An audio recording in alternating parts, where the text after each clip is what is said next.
Kaifah ya. Iya, kaifah. Halaman 25. Silakan dibaca.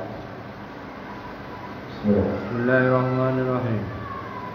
Kaifa yashku qawbun suwarul akwani muntabi'atun fi mirayatihi aw kaifa yarhanu ila Allah wa huwa muqabbalun bi syahawatihi am kaifa yata'u an yadkhula qadratullah ma huwa lam yatahhar min janabati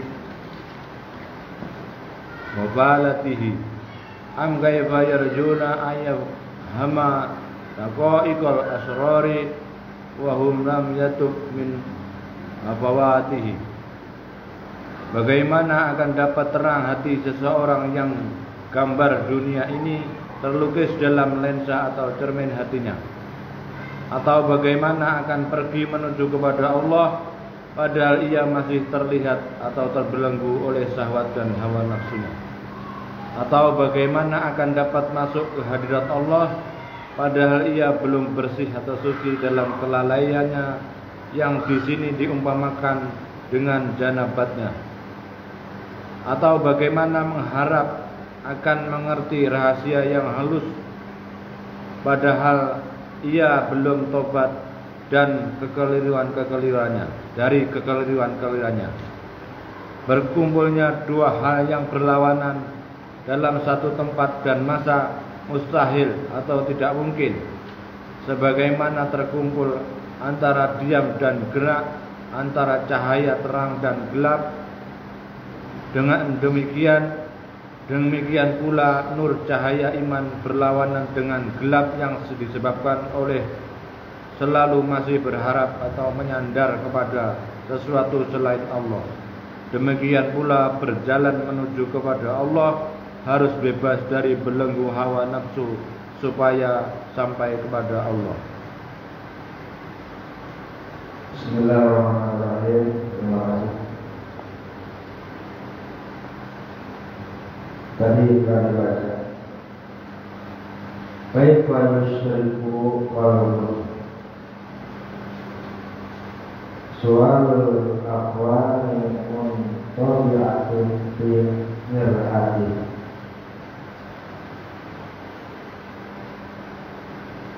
Bagaimana bisa percaya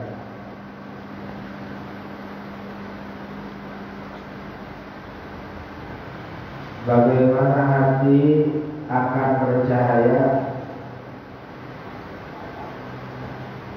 sedangkan gambar atau lukisan makhluk itu masih tetap di cermin hati? Angkai fayarhal Allah, atau bagaimana dia mau berangkat kepada Allah Subhanahu wa taala wa huwa muqabbalun bi syahawati, sedangkan ia masih terikat dengan syahwat-syahwatnya. Angkaifa yatma'u ayyadkhula hadratullah wa huwa lam yatub wa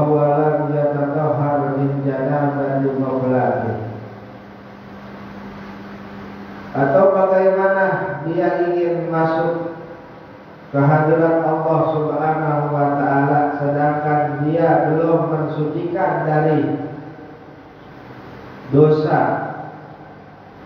kelalaiannya. Wa am kaifa in yarju ayyafhama daqaiqal asrar wa huwa lam yaduk min afawati.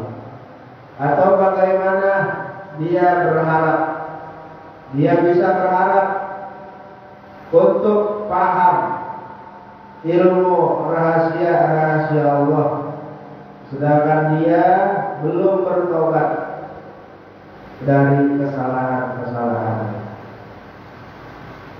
Hadirin jamaah yang dimuliakan Allah Subhanahu wa taala,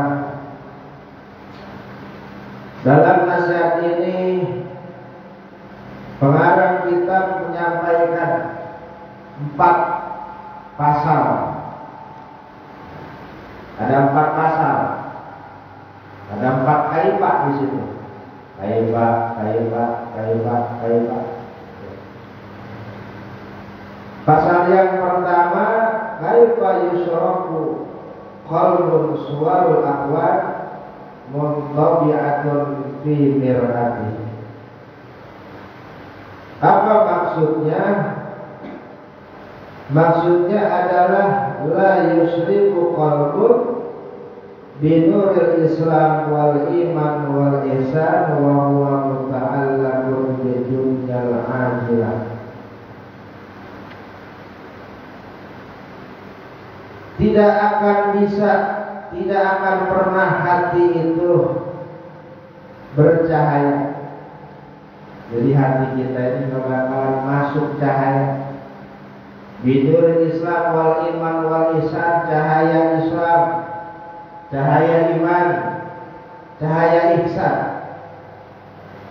Sedangkan hati kita ini masih terpaut sama dunia yang sementara.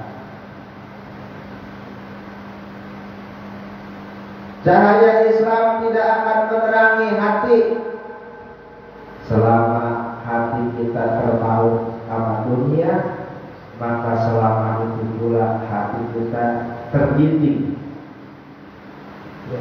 terdidik dari keduniaan, dunia hati kita, sehingga cahaya iman Islam itu kalau masuk. Contohnya hukum dunia. Kalau orang cinta dunia, itu dia udah nggak peduli lagi mana halal mana haram. Sehingga apapun nasihat yang masuk kepadanya,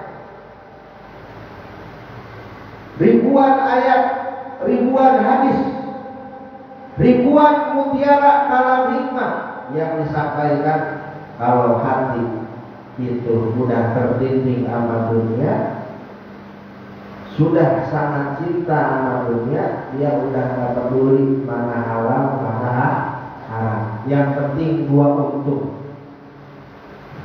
Pikirannya untung rugi, udah gak mikirin halal haram, baik apa buruk, bagaimana nanti akibat.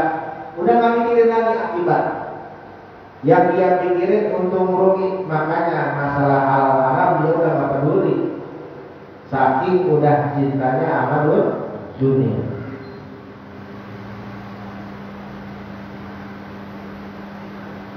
Seperti kalau kita ada orang senang sama perempuan, kita sebagai teman, selaku orang tua, udah bilangin jangan deketin itu wanita. Tapi saking cintanya itu kepada wanita, susah dibilangin, gak masuk. Walaupun 1000 nasihat kita sampaikan, jangan deketin itu cewek, itu kurang baik buat lo, kata orang tua. Ya kalau bocah udah teman gimana, susah ya. Omongan orang tua jangan didengar, apalagi omongan temannya. Tuh.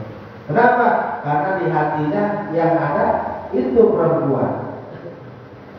Sama orang yang cinta sama dunia, dia hatinya udah terbimbing sama dunia, sehingga halal haram, nasihat yang baik itu udah gak bisa lagi yang masuk dalam hatinya. Sehingga cahaya Islam, cahaya iman, apalagi cahaya ihsan itu tidak masuk dalam hatinya.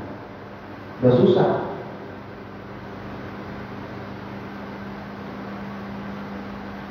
Lalu kata baginda Nabi Muhammad SAW, hubbud dunya ra'su kulli khati'ah. Cinta dunia itu pangkal dari segala keburukan. Jadi, cinta dunia itu adalah pangkal dari segala keburukan. Semua kerusakan ini sebabnya. Ulama sampaikan rusaknya manusia ini disebabkan karena kebanyakan manusia cinta amadul dunia. Makanya cinta sama dunia pangkal dari segala kerusakan.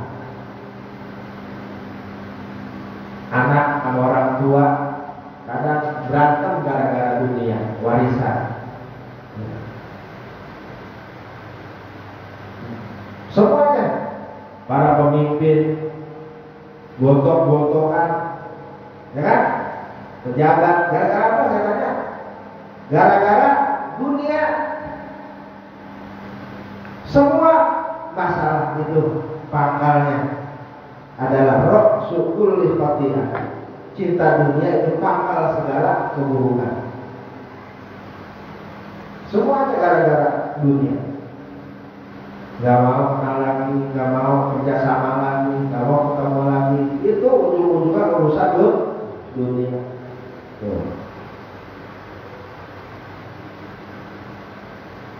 Maka Rasulullah Shallallahu Alaihi Wasallam innal quluba tasda'u kama yasda'ul hadid idza asabahul ma.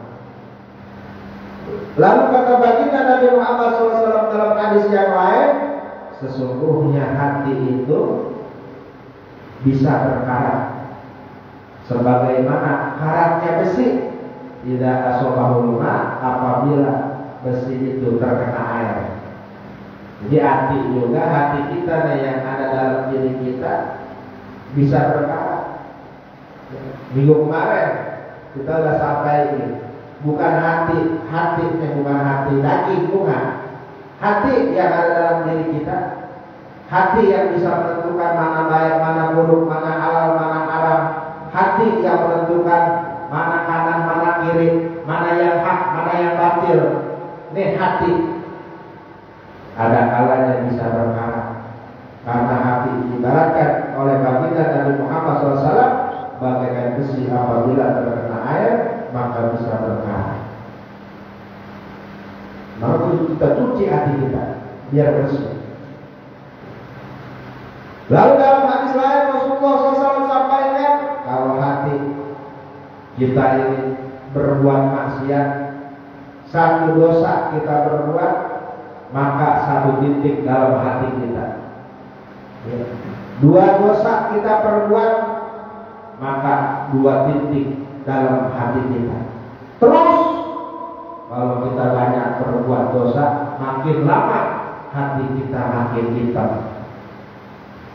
Makanya gak kenal lagi, gak dengerin lagi udah nasihat-nasihat yang baik. Apaan itu mah? Ya, memangnya ada untung yang buat-buat? Kagak ada. Kagak bakal dengerin orang hatinya udah hitam. Ya. Udah hitam, penting hitam, busuk, udah susah. Lalu bagaimana cara membersihkan hati? Maka perbanyak istighfar. Mohon ampun kepada Allah Subhanahu wa Ta'ala. Wa qala Rasulullah sallallahu alaihi wasallam syai'in maqalah wa maqalatul qulub dzikrullah. Kata Rasulullah sallallahu alaihi wasallam, setiap sesuatu ada pembersihnya. Dan pembersih hati adalah dzikrullah, mengingat Allah. Ya. Kita mau cuci baju kan ada pembersihnya. Ya. Ada cairan yang kita tumpahin ke air, kita campurin biar bersih itu baju. Ya. Kita kalau mau bersihin benda yang berkarat, kuningan misalnya, kan ada berasol. Jadi mengkilap tuh kuningan.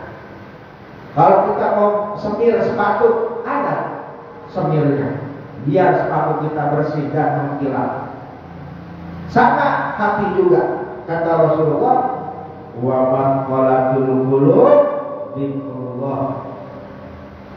Pembersih hati adalah mengingat Allah Subhanahu wa ta'ala. La budda kathratul dzikr, maka wajib kita ini harus memperbanyak zikir kepada Allah Subhanahu wa ta'ala. Tuh. Jadi kalau hati udah banyak maksiat, banyak dosa, itu mah gak bakalan masuk cahaya Islam, cahaya iman, cahaya ihsan, apalagi gak bakalan masuk dalam hati kita. Kan kadang kita ngerasa, kadang namanya manusia kadang suka merasa udah sempurna. Ya, yang jadi pertanyaan, apakah hati kita udah bagus? Ya, apakah hati kita agak berkarat? Apa jangan-jangan udah berkarat nih hati? Apa jangan-jangan hati kita udah hitam? Udah gak bersih lagi? Qala ba'duhum, maka berkata para alim ulama, tanda hatinya gelap. Tanda kalau hati kita gelap, kalau hati kita gak bisa tembus ke cahaya iman, cahaya Islam, cahaya ihsan, gak bisa tembus dalam hati kita karena hati berkarat, ada ciri-cirinya. Apakah kita ada dalam itu? Kalau ada berarti hati kita sudah banyak kotornya. Banyak kotoran berarti kita dulu bersihin. Yang pertama, tanda-tanda hatinya kotor, hatinya gelap, hatinya berkarat adalah dia selalu mengiktikadkan bahwa sebab itu memberikan bekas atau menentukan beserta Allah. Dia meyakini bahwa yang namanya sebab itu menentukan beserta Allah Subhanahu wa ta'ala. Contoh begini, yang namanya dia yakin bahwa sebab itu menentukan beserta Allah. Contohnya, dia yakin rezeki itu dari Allah. Tapi kalau agak dicari, maka dia akan makan. Tuh gitu. Dia meyakini benar yang namanya sembuh mah datangnya dari Allah. Tapi kalau nggak berobat agak sembuh. Dia meyakini seperti itu. Emang yang namanya kalau kita punya penyakit, kalau sembuh itu adalah kuasa Allah. Tapi dia meyakini juga kalau kagak berobat kagak sembuh. Jadi dia ini menyamakan sebab dengan musabab. Dia menyamakan sebab dengan Allah. Padahal yang mengenyangkan adalah, yang memberikan dia kenyang adalah Allah. Yang memberikan dia semua adalah Allah. Obat hanya hanya perantara. Obat hanya wasilah, hanya sebab, nggak bisa membuat dia sembuh. La ilaha illallah, la nafi'a wala dharra illallah. Tidak ada yang memberikan manfaat, tidak ada yang memberikan mudarat kecuali Allah. Allah. Buktinya Ashabul Kahfi kagak makan kenyang ratusan tahun, 300 tahun lebih dalam gua. Berarti yang mengenyangkan bukan nasi, tapi yang memberikan kenyang adalah Allah. Ya, katanya api bisa bakar. Itu Nabi Ibrahim 40 hari 40 malam membakar bardan wa salam, merasakan sejuk sejahtera Nabi Ibrahim alaihissalam. Ya, katanya pisau bisa memutus, memotong. Itu buktinya Nabi Ismail. Ya. La ilaha illallah. Tidak ada yang bisa memberikan manfaat mudarat kecuali izin Allah Subhanahu wa ta'ala. Allah memang benar. Hadirin, Allah memang benar. Allah perintahkan kita ini untuk bersebab. Allah perintahkan dalam Quran banyak ayat. Allah perintahkan agar kita ikhtiar, agar kita ini makan makanan yang halal, yang baik. Agar kita ini ikhtiar, yang sakit berobat silakan, tapi jangan disamakan sebab dengan musabib. Jangan disamakan sebab dengan Allah Subhanahu wa ta'ala. Silakan kita cari asbab, tapi ingat bahwa itu asbab tidak bisa menentukan apa-apa. Yang memberikan bekas hanyalah Allah Subhanahu wa ta'ala. Sebab itu kemarin sudah disampaikan, sebab itu hanya untuk mencari apakah sebab yang kita jalankan ini bisa membuahkan pahala, ataukah sebaliknya sebab yang kita jalani itu membuahkan dosa. Contoh sebab yang kita jalani kan Allah perintahkan ikhtiar, silakan. Kalau mau cari rezeki, cari. Kerja, kerja itu asbab. Untuk apa asbab? Kalau kerjanya benar, maka dapat pahala. Tapi kalau di kerjaannya korupsi, maka dapat dosa. Jadi itu sebab itu hanya menentukan untuk ganjaran seorang hamba. Nah, jadi hadirin, kalau kita ditanya, misal bisa kenyang nggak tanpa makan, maka harus kita jawab bisa. Bisa sembuh nggak tanpa obat, maka kita harus jawab bisa.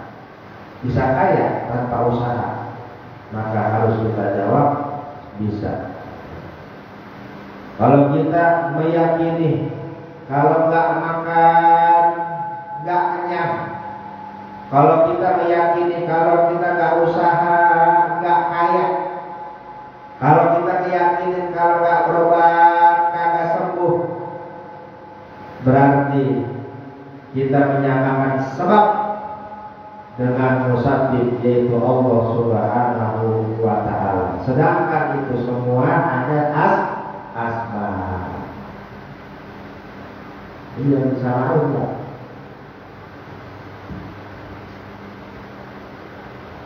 Jadi jangan sampai kita berpikiran ya udahlah, kagak usah usaha, kan?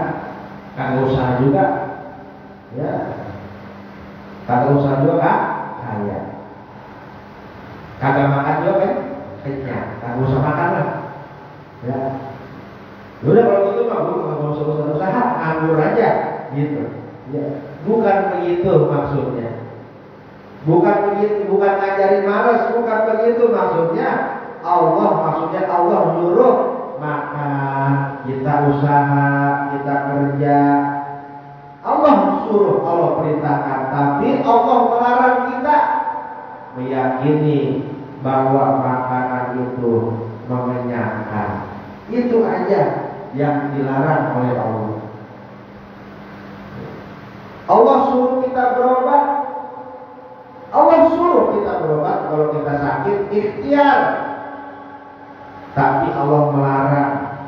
Jangan kita meyakini obat yang menyembuhkan. Harus kita yakini bahwa yang menyembuhkan adalah Allah Subhanahu wa ta'ala. La ilaha illallah.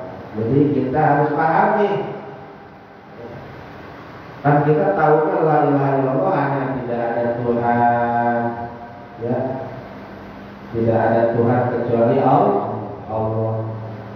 Tidak ada yang berhak disembah kecuali Allah. Kan cuma itu yang kita paham, ya. Harus kita dalamin lagi. Itu yang pertama.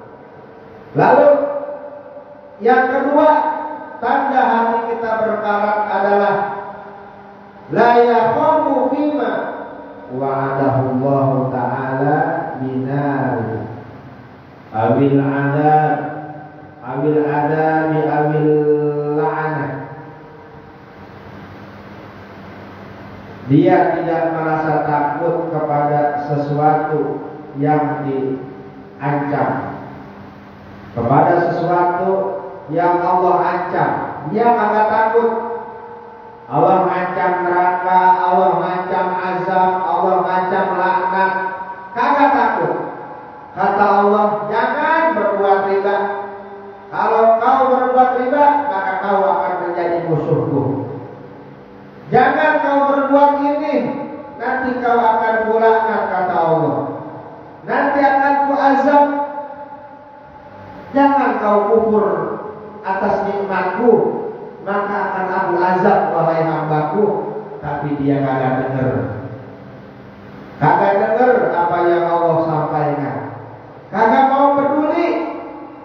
Tetap aja maksiat dia lakonin, riba dia jalanin, kufur nikmat. Kagak ada takutnya sama Allah.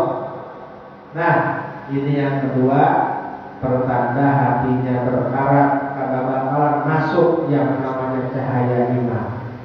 Gak bakalan masuk cahaya Islam, cahaya ihsan dalam dirinya.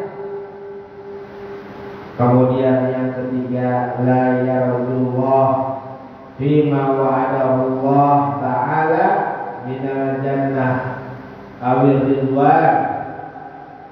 Dia tidak tergiur kepada janji Allah Subhanahu wa ta'ala tentang surga dan tentang keridhaan Allah.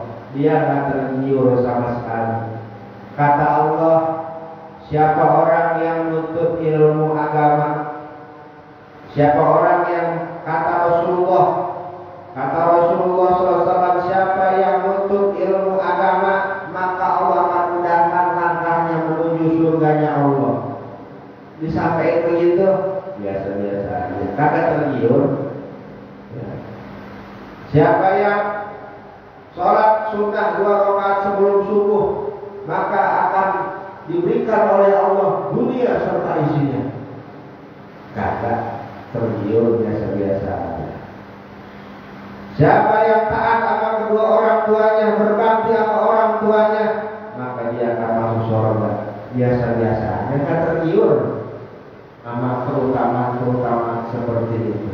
Banyak ya yang Rasulullah SAW sampaikan, yang Allah sampaikan dalam Quran. Kalau kau beriman bertakwa, Allah siapkan surga ya, yang luasnya 7 lapis langit, 7 lapis bumi, disiapkan untuk orang-orang yang bertakwa. Uiddat lil muttaqin, disiapkan untuk orang-orang yang bertakwa. Tapi biasa-biasa aja, sholat kagak mau, ngaji kagak mau, bakti sama orang tua kagak mau, nggak tergiurnya bisa. Ini tanda hatinya berkarat, gelap hatinya. Lalu yang keempat, tanda hati kita berkarat, la yantafi'u bil ilmi,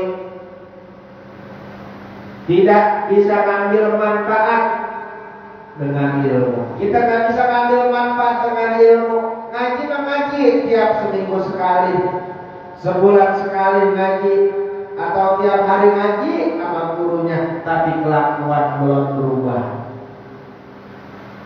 Maksiat jalan, yang mabuk, ngaji buka aurat, membuka aurat. Aurat karena dijaga, padahal dia rajin ngaji, berarti dia tidak mendapatkan ilmu dari gurunya. La yantafi'u bil ilmi, tidak bisa mengambil manfaat dengan ilmu yang dia dapat. Terbimbing hatinya dari kecintaannya kepada selain Allah Subhanahu wa ta'ala. Ya, ngaji, tapi mulutnya masih suka ngomong kotor, mulutnya masih suka menghina orang. Ngaji, tapi masih doyan ngomongin tetangga, masih doyan ngeminus, ya, masih doyan fitnah orang. Ngaji, tapi masih doyan ngata-ngatain orang. Na'udzubillah summa na'udzubillah dari berarti dia tidak mendapatkan manfaat dengan ilmunya. Na'udzubillah summa na'udzubillah dari. Walau khamisah, dan yang kelima, hati itu berkarat, tandanya la yantafi'u bi mukhalatatis sholihin. Yang kelima, tanda hati berkarat, tidak bisa memberikan manfaat. Ya, dengan dia berkecimpung, duduk semajlis dengan orang-orang soleh.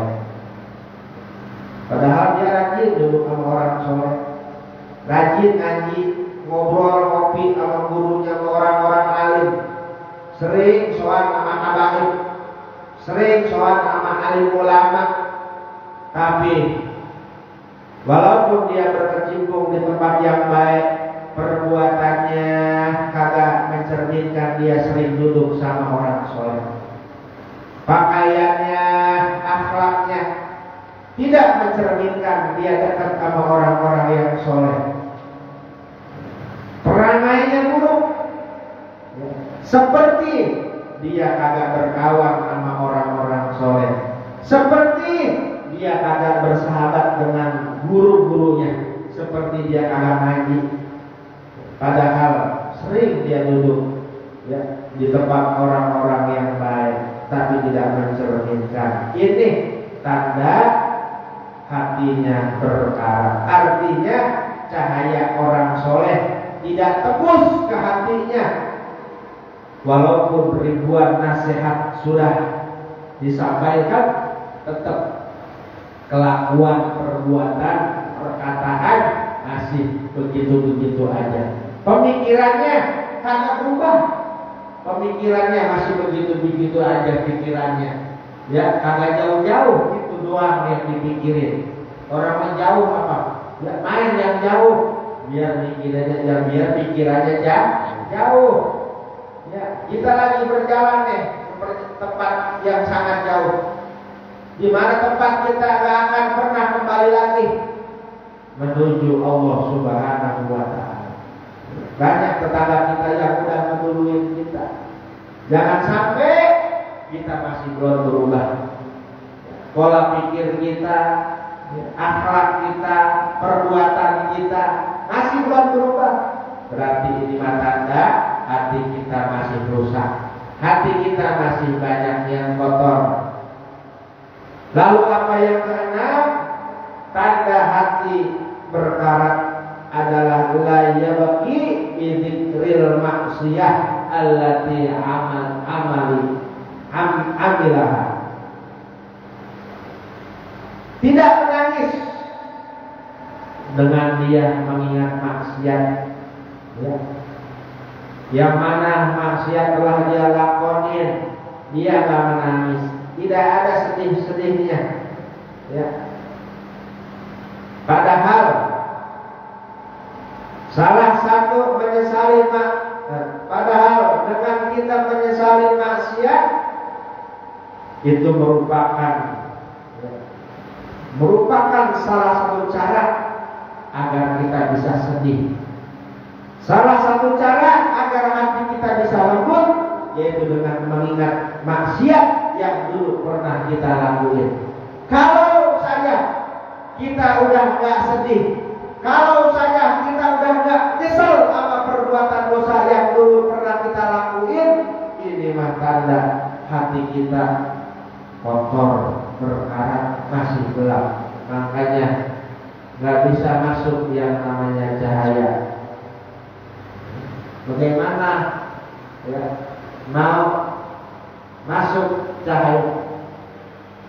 Bagaimana nih air kita mau tuang ke gelas, sedangkan gelas masih kotor. Ini gelas nih. Kenapa air dituang ke gelas begini? Karena gelasnya bersih. Makanya air kita masukin. Mau masuk air, mau saya minum. Mau saya minum nih air, saya minum nanti. Ya, kenapa? Karena wadahnya bersih. Bagaimana hati kita ini kayak wadah. Kalau wadahnya kotor, nggak bakal masuk cahaya. Ilmu kalau masuk ke tempat yang kotor nggak mau. Al ilmu nurun, ilmu adalah cahaya. Nurun, ya, cahaya bukan ajak, ya, ajak lagi. Ilmu ada cahaya. Ilmu nggak mau masuk ke tempat yang kotor. Kenapa nih hati susah banget masuk? Ya, jangan salahin gurunya, jangan. Gurunya kan ngos-ngosan ngejelasin. Ya, kita pikir aja, kali aja di mana hati saya yang masih kotor, hati saya yang masih kurang bersih. Makanya apa yang disampaikan sama guru agak mudah-mudah, agak ngerti-ngerti. Ya, kelakuan begini-gini aja dari dulu, tuh. Ya, tuh begitu aja lah kita pikirin. Itu yang ketujuh. Lalu yang kedelapan, la ya syaru ditarkis ta'ah. Tidak merasa rugi dengan meninggalkan ketaatan. Gak merasa rugi, kagak sholat, dia biasa-biasa kagak sholat, bujuk boleh, ya biasa-biasa kagak sholat, ketinggalan sholat subuh, biasa-biasa aja, ditambahin siang johor, ditinggalin aja dia sholat johor, biasa-biasa aja, ya. Kalau orang bener kan sedih-sedih ada ya, dia selama ada, ya Allah. Saya belum mampu ini suatu sibuk banget ngurusin dunia mulu. Kalau masih nyesel masih bagus. Yang bahaya kalau hati udah kagak nyesel. Yang bahaya kalau hati udah tenang ninggalin ketaatan kepada Allah. Ini tanda darurat. Ini tanda darurat. Bukan negeri aja darurat, orangnya, rakyatnya dalam keadaan darurat. Kenapa? Karena banyak rakyat Indonesia yang meninggalkan perintah Allah Subhanahu wa Ta'ala. Ditinggalin. Kagak ada nyesel-nyeselnya, nggak ada sedih-sedihnya. Makanya jangan heran kalau ajak musibah turun di mana-mana. Jangan heran kita dapat jodoh yang kagak baik. Ya. Ini kadang pengen banget dapat pemimpin yang baik. Dulu perbaikin. Orang baik mah dapatnya orang baik. Ya, pakai nyalain orang. Salahin diri sendiri. Udah baik belum kita? Udah baik belum bini kita? Udah baik belum keluarga kita? Udah baik belum masyarakat kita? Kalau masyarakatnya beriman bertakwa kepada Allah, la fatahna alaihim barakatin minas sama'i wal ardh. Pasti Allah akan bukakan pintu berkah buat kita semua. Ya, gitu. Bukan karena kita nyalain orang dulu. Kalau ada pemimpin yang gak baik, salahin pemimpin. Gak usah lah salah saya. Salah saya. Saya belum benar jadi orang. Saya belum benar jadi manusia. Belum bisa sepenuhnya beriman bertakwa kepada Allah Subhanahu wa Ta'ala. Ya, gak usah jauh-jauh. Ngaji aja kan, ngaji kan taman surga. Ngaji bagaimana kita mau diturunkan berkah rahmat di negeri kita, ya. Dangdutan kan rame, ya. Masyarakat rame, nggak usah diundang. Coba pengajian ya. Terus mau dapat gitu, yang enak-enak, mikir aja dulu.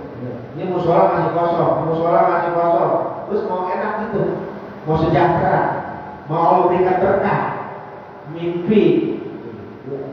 Perbaiki dulu kita, diri kita, keluarga kita, tetangga kita, biar beriman bertakwa kepada Allah Subhanahu wa Ta'ala. Itu yang dilarang. Lalu apa yang kesembilan? La yajidu halawatan ta'ah, hati yang berkarat azab. Azab berapa? Azab. Belum? Nanti kita azab mana nih? Jauh. Oh iya. Lanjut ya. Yang ke-9, la yajidu halawatan ta'ah, hati yang berkarat itu gak bisa nemuin nikmatnya ibadah. Lezatnya ibadah gak nemuin. Ngaji boleh cepet-cepet, kagak lejat. Ibadah kagak lejat, kagak enak. Baca Yasin buru-buru. Ya. Allah.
Ya, selanjutnya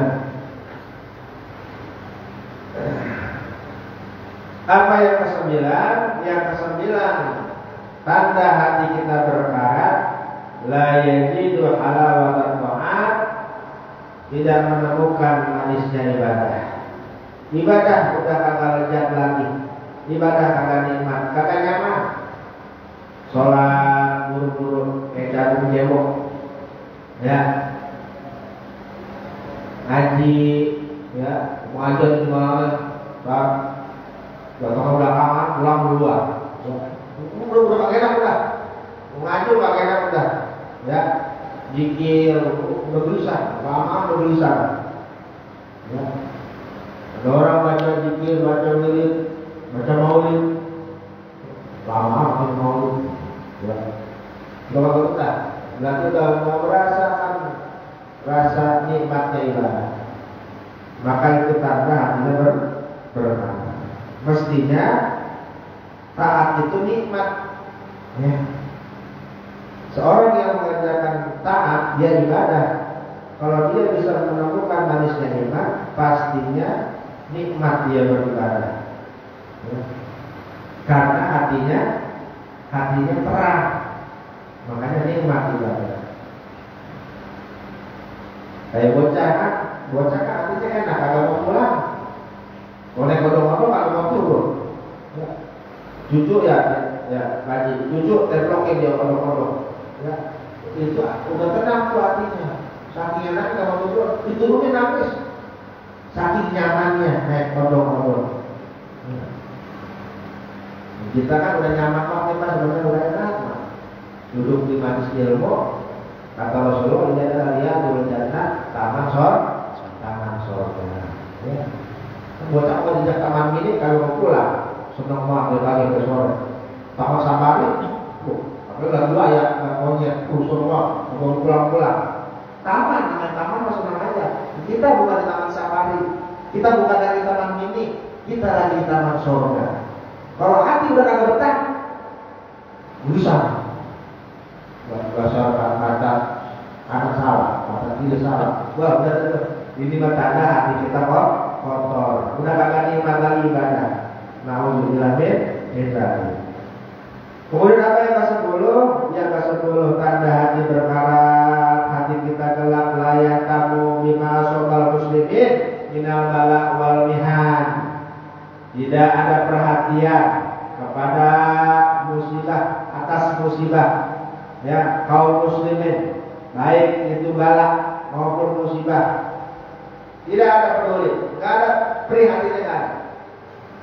Boro-boro mau bantuin saudara kita misalnya di Palestina yang lagi dibombardir sama orang Israel, boro-boro mau bantuin, mendoain yang kakak, berarti hati kita kotor. Minimal kan ngedoain.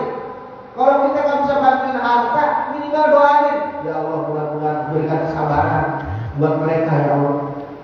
Kau kuatkan hatinya ya Allah. Kau selamatkan mereka semua ya Allah. Minimal kan doa. Ya. Kalau ada kaum muslimin terkena musibah, lagi kena bala, minimal doain. Kalau kita udah nggak peduli amat musibah yang tertimpa kepada kaum muslimin, itu mah tanda hati kita berkarat. Kalau tetangga susah, biasa-biasa aja. Yang sakit, biasa-biasa aja. Itu tanda kita nggak peduli sama tetangga. Ya, atau tetangganya muslim. Ya. Kita nggak peduli lagi sama tetangga. Itu yang ke-10. Ya. Jadi ada 10 tanda-tanda hati kita, tanda-tanda hati kita berkarat. Lalu obat dari 10 penyakit yang di atas disebutkan, ya, apa obatnya? Dari 10 tadi begitu banyak, ya. Apabila kita masuk dalam tanda-tanda tersebut, berarti hati kita berkarat. Lalu bagaimana membersihkan hati kita yang berkarat? Caranya ada 2. Apa yang pertama? Taubat kepada Allah Subhanahu wa Ta'ala. Itu taubat. Kenapa taubat? Karena taubat membersihkan hati. Kemudian yang kedua, memperbanyak zikir. Ingat Allah. Karena zikir itu untuk apa? Biar hati kita bukan cuma bersih, tapi mengkilat. Mengkilat kan bagus. Ya. Hadirin jamaah yang dimuliakan Allah Subhanahu wa Ta'ala, itulah kata Rasulullah SAW, "Likulli syai'in maqalah wa maqalatul qulub zikrullah. Setiap sesuatu ada pembersihnya. Pembersih hati adalah zikir. Bersihin terus hati lama-lama jadi maghfirah. Jadi caranya ada dua. Yang pertama tobat kepada Allah Subhanahu wa taala untuk membersihkan hati kita. Lalu yang kedua zikrullah, zikir kepada Allah Subhanahu wa taala. Insyaallah yang perkara hati kita yang gelap, hati kita yang kotor akan menjadi bersih dan menjadi terang. Amin ya rabbal alamin. Baik, mungkin hanya itu dapat kami sampaikan. Kurang lebihnya mohon maaf. Mudah-mudahan bermanfaat buat kita semua. Mudah-mudahan kita selalu suci, selalu bersih, selalu terang, masuk cahaya iman, cahaya Islam, dan cahaya Islam. Ya rabbal alamin. Saya tutup.